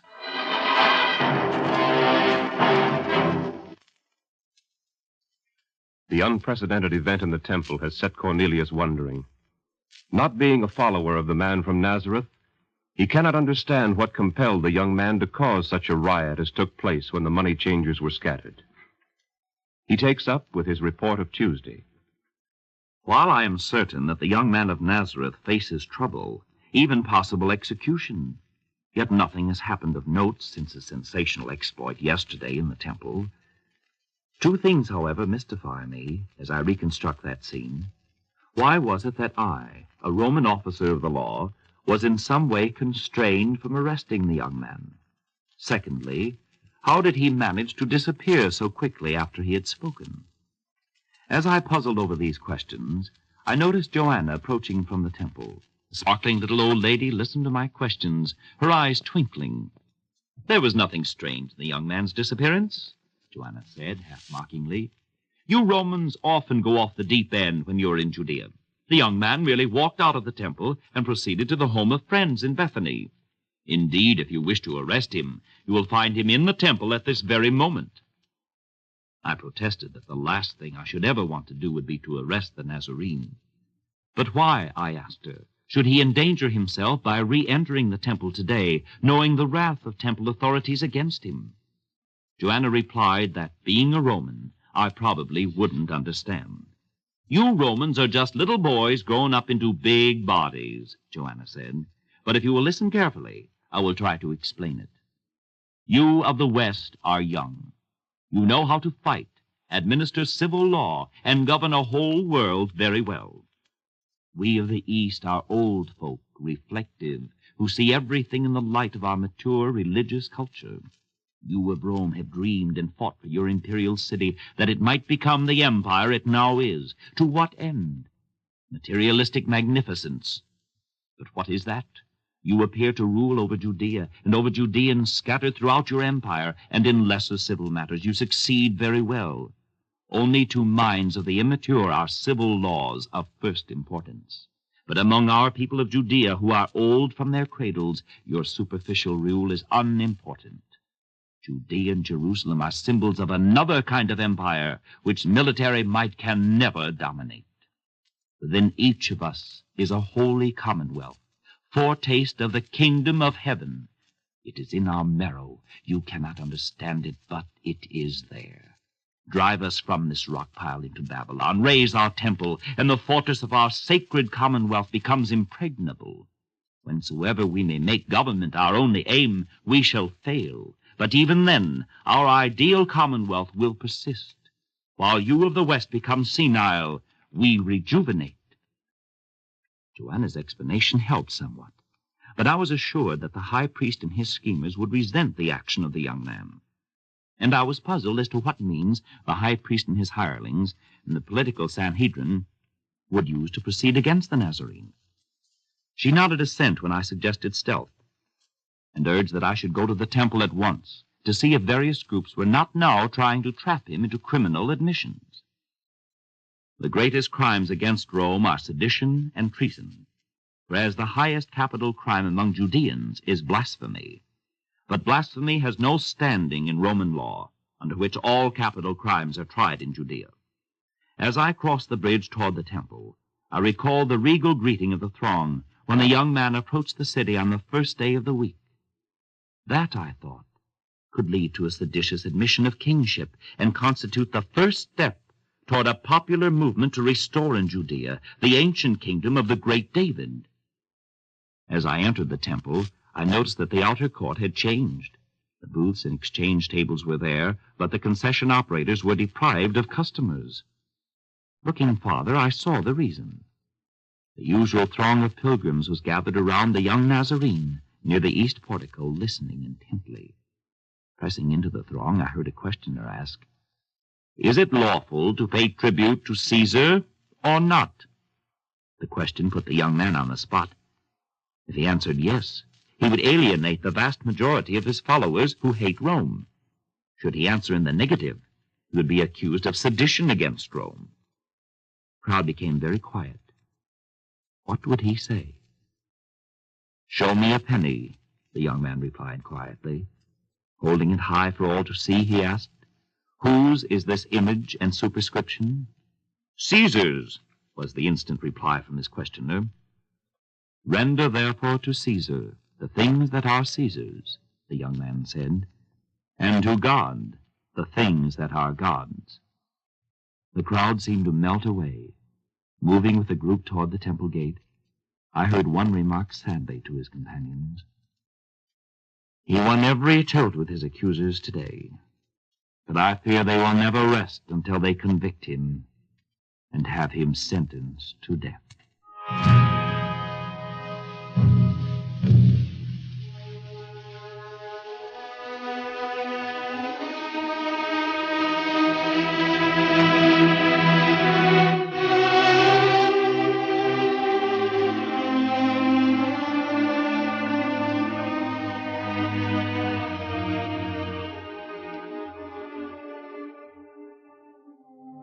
On the day following the attempt to trap the young Nazarene, no demonstration involving him took place. Cornelius assumes at first that Caiaphas might not take issue with the young man's outburst in the temple. He takes up his pen to report the events of Thursday, now called Maundy, for the custom of washing the feet of the poor on this day. To Cornelius, this day is significant only in relation to the fate of the young man from Nazareth. Today there came a summons from my former commanding officer, Military Tribune Rufus, of the 2nd Battalion from Italy, to appear for active duty at the garrison in the Tower of Antonia. Besides that came new information from Joanna, which made me fearful for the fate of the young Nazarene. Joanna's story, which was told to her by John, one of the Nazarene's 12 most trusted followers, is a disturbing one. Joanna made it clear that the action of the Nazarene in overturning booths and exchange counters in the temple was not the only count held against him by the chief priests. They have been determined for a long time to destroy him because of his huge followings, which they regard as a threat to the peace of Jerusalem and damaging to the good standing of the temple crowd in the sight of Rome. Once they caught him in what they called a blasphemous utterance, making himself the anointed of the Lord, the Messiah, miraculously escaped being lynched. And it was fortunate for the temple leaders that the young man was not stoned. Otherwise, they would have had a popular martyr on their hands, with serious disturbances sure to follow. From what Joanna learned from John, it seemed that Sanhedrin clique had planned to await an occasion after the Passover to bring the Nazarene to trial. By that time, the pilgrims would be gone and the city quiet. But something else has intervened, demanding immediate action. She said it appeared to be John's belief that new information against the Nazarene had come from a hidden source. On reporting to Rufus, I was assigned to lead a special detachment to guard the house of High Priest Caiaphas, clearing all neighboring streets at nightfall. Safe conduct into the high priest's house was issued to only one person, a certain Judas of Kerioth, a village in Judea south of Jerusalem. I was told that the appearance of the man of Kerioth, or the Iscariot, was to be the signal for me to send a runner to call up heavier detachments of both the 2nd Battalion and the Temple Guard under Rufus' direct command.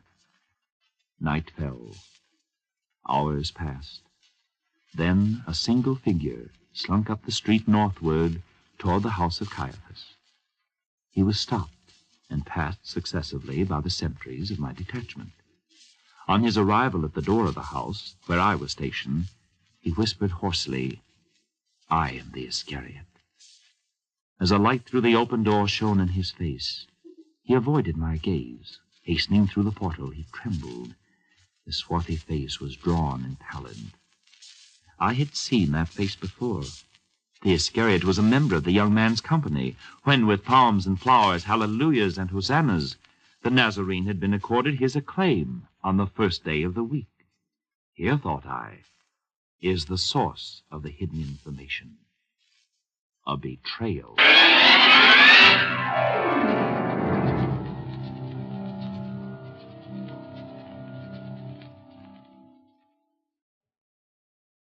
Thus did Cornelius learn of the young man's betrayal. His next report is one of the most grave and saddening he has ever written, for it is the report of the ruthless execution which he can see from the window of his quarters. The report of the day which came to be called Good Friday. Events sometimes play cruel pranks. What I had anticipated as a pleasant tourist holiday in this unique city, with its long history and strange daily life, has turned to tragedy. As my detachment now stands guard in this tower above the temple, where priests are making ready for the sacrifices of Passover lambs, that young Nazarene, convicted of treason against the person of Tiberius as emperor, is being executed on a cross outside the city wall. From this tower I could glance over the gate of Ephraim to that barren hill and see 3 crosses, one of which bears his body. The centurion dare not weep, and I averted my gaze from the scene. Last night, after the 12 had supped their last together, the infamous Iscariot had left the group to fulfill his agreement with Caiaphas. For money he had agreed to lead strong detachments under the command of Rufus to an unfrequented garden near the Jericho road, where the Nazarene would go for meditation, and where an arrest on the charges which the temple bosses had trumped up could be made. Few of the Nazarene's admiring throng would be about at that late hour to make a disturbance. Hearings before former High Priest Annas and High Priest Caiaphas and an inner clique of the political Sanhedrin during the remaining night hours were planned to be followed by an early morning arraignment before Pilate, long before pilgrim throngs stirred in the streets. But a hitch caused their plans to miscarry. Although the chief priests at last won their case and the Nazarene was turned over to the military for execution, Pilate had shown great hesitancy in agreeing to demands for the young man's life. The trial dragged, with Pilate hedging and delaying, and the accusing priest becoming frantic, One accusation after another was dismissed after the Nazarene had been questioned by Pilate within the judgment hall. The crowds of mid-forenoon now filled the streets. Would they be rallied by some supporter of the Nazarene to drown out the shouts of crucify him, from throats of temple concessionaires? The same thought must at last have occurred to Pilate. Riots before his judgment seat? Impossible. Again he brought the Nazarene from the hall to confront his accusers. A last chance. Again the frantic cries, crucify him. The figure crept close to Pilate and shouted, if you release this fellow, you are no friend of Caesar's. Anyone who claims to be a king speaks against the emperor. This charge was the climax.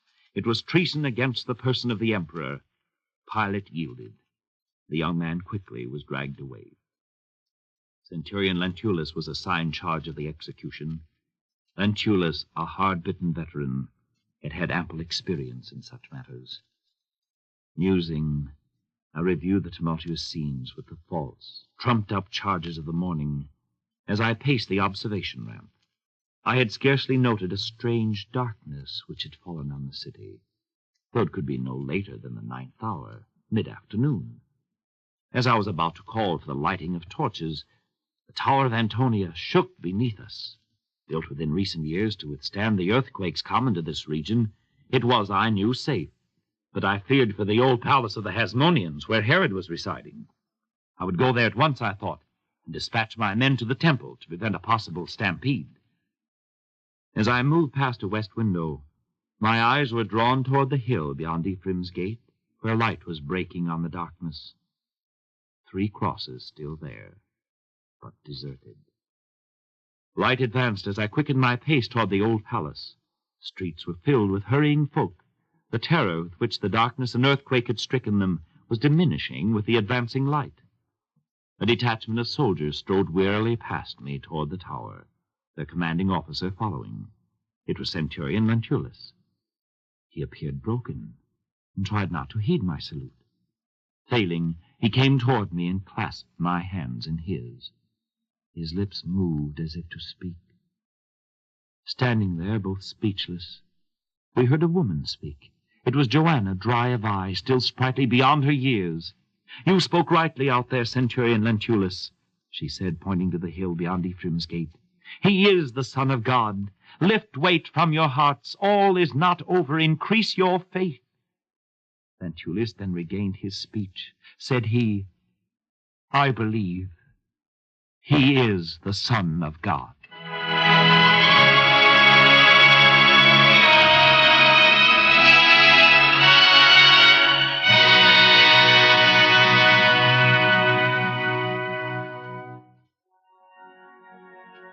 The conversion of so hardy and rough a man as Centurion Lentulus makes a deep impression on Cornelius.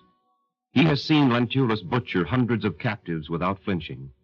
Yet the task of crucifying the young Nazarene has shaken what Cornelius believed to be complete emotional control. The strong impression made on Cornelius is reflected throughout his next writing, the report of Sunday, the greatest day of the Holy Week. I had arisen long before the dawn this morning and had gone out on the high gallery in the Tower of Antonia overlooking the temple. Looking down from the high gallery, I could discern priests moving about the court of the temple through the gray of the dawn, making ready for the morning sacrifice of the first day of the week. As I contemplated the activity below, Centurion Lentulus approached. He, too, had spent sleepless hours and spoke of the earthquake. He inquired about my presence in Jerusalem, and as I began to recount events of the months of my retirement from the 2nd Battalion, the trumpets sounded their fanfare below us. A gleam of the sun had shot across the hills of the plain of Moab. Priest-borne torches glowed red against the courts below. Soon the sound of singing arose from the temple. It was interspersed with the sound of silvery trumpets calling the assemblage to prayer. Aloft came the closing words of the psalm, Who is this King of glory? Even the Lord. But the final words were drowned out by armed men running toward us in the tower gallery. Breathlessly, they reported to Lentulus, their officer. The earthquake, sir, the spokesman said. It tore away the stone which had been sealed into the door of the sepulchre. We were felled as with a blow. On regaining ourselves, we saw the stone had been rolled aside. On it sat one we scarce could gaze upon, for the brightness of his raiment and countenance. Though he seemed to smile at us, we fled. We were confused, sir, but as we began our flight, we passed 2 men running toward the tomb. We heard one say, "He is risen." Then Tullus dismissed the detachment, and we hastened toward the sepulchre set in its lovely rock garden. Bright flowers smiled from every crevice. Birds piped their most brilliant songs through the fresh spring air to the fast-rising sun. There rose before us an empty tomb. The round stone door rolled aside. The seal of the Roman Empire upon it was smashed. We turned back toward the city speechless and sought Joanna. Radiant, she told her story. Very early before the dawn, Mary of Magdala, Mary, mother of James, and other women went to the sepulchre with spices which we had prepared. We found the stone rolled away from the tomb, and entering in, we found not the body of the Lord. While we were perplexed, 2 men stood by us in dazzling apparel. We were frightened and bowed down our faces. Said they unto us, "Why seek ye the living among the dead? He is not here. He is risen. Remember how he told you, when yet he was in Galilee, saying that the Son of Man must be delivered up into the hands of sinful men, and be crucified, and rise again." We remembered the words, and returned from the tomb and told these things to the 11 and to the rest. Some doubted, but Peter and John at once ran to the sepulchre after we had told them, and they too found it empty. Joanna added that all the young man's friends would meet after sundown, and invited us to join them. After darkness had settled on the city, Joanna bade us go with her to a house where his followers were to meet behind closed doors for fear of the temple authorities. We gladly went. Many of the first doubts about the risen Lord had been dispelled. The Nazarene already had appeared to Clopas and another follower on the road to Emmaus. They told their story to our group. Then, even as their narrative was given, it happened. The risen Nazarene appeared in the midst of our company, his pierced hands raised in blessing as he spoke. "Peace be unto you. As the Father hath sent me, even so send I you. Receive ye the Holy Spirit. Whosoever sins ye forgive, they are forgiven unto them. Whosoever sins ye retain, they are retained. Go ye into all the world and preach the good news to the whole creation."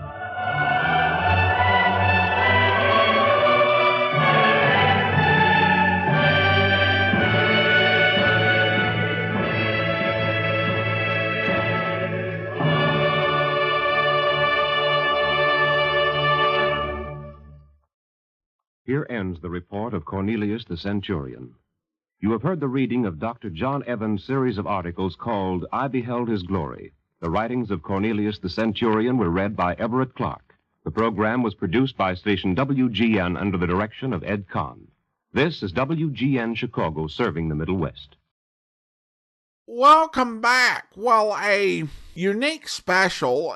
It provides some political context to the events of Holy Week and Easter. Now, it's worth noting that they decided to go with a dramatic reading format for this particular special. While it was written as an essay, it could easily have been dramatized. In fact, 5 years later, it was. Cathedral Films adapted it as a film that could be played on television, and it's since entered the public domain. And the film runs about 55 minutes. I can see if you've only got half an hour why you might choose to do this instead, as you're able to communicate a lot of information and to use exposition to move through some scenes that would be kind of lengthy if you were going with a more full cast presentation. Giving the centurion the name Cornelius was an interesting creative choice, as there actually was a Cornelius who was a centurion who is a key figure in the biblical narrative as the first non-Jewish convert to Christianity, but also couldn't have fit the bio of this character since he was, one, stationed in another city and probably had nothing to do with the events of Holy Week, and didn't become a convert for several years later. Apparently, the author was going with the idea that Cornelius was a common name for Roman centurions. At any rate, we do turn now to listener comments and feedback. Sheila writes in regarding Sorry Wrong Number. Over on YouTube, this is one of my favorite movies. Absolutely love Barbara Stanwyck. And then Martha writes, I remember those days of rotary dial and cross lines. And remembering or understanding that is kind of key to enjoying Sorry Wrong Number. Though I think that's probably less true of the movie than it is of the radio version. And that's true of a number of telephone-based dramas, which can actually be really interesting, but to actually understand the drama and how things work, you really have to understand the telephone technology of the day. And that's going to be a challenge for younger generations. I remember a year or so ago coming across a Spider-Man novel from the 1990s where one of the key plots was Spidey had to get to a payphone. And this is an element that I think is going to be a challenge for younger generations to grasp. All right, well, that will actually do it for today. I want to thank everyone so much for listening, and I hope wherever you are, you have a wonderful Easter. We will be back with the Amazing World of Radio and our summer series that will be chosen by our Patreon supporters at patreon.greatdetectives.net on May 31st. As of this recording, I have no idea what they're going to choose, but I'm sure it'll be amazing, and I hope you will listen in then.